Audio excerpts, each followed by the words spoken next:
Bristol Community College, Mathematics with Dan Avedikian, Math 060, Topics in Developmental Mathematics, Section 2.6, Problem 4.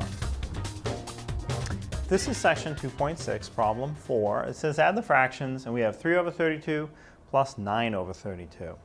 So when the denominators are the same, we can just keep the same denominator, so the denominator in my answer will be 32, just like the denominators in the question. And I combine the numerators. I'll have 3 plus 9 more is 12. Now that is the answer, but you want to see if you can reduce it. And I can see right off the bat that since they're both even, I can at least cut them in half. But I can do a little better.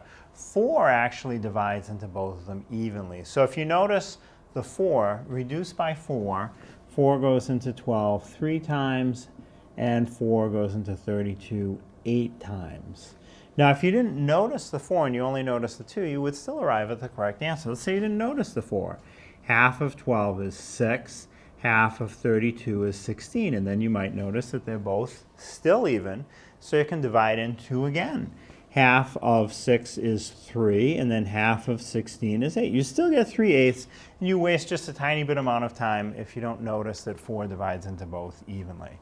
But the final answer in its most reduced form is 3/8.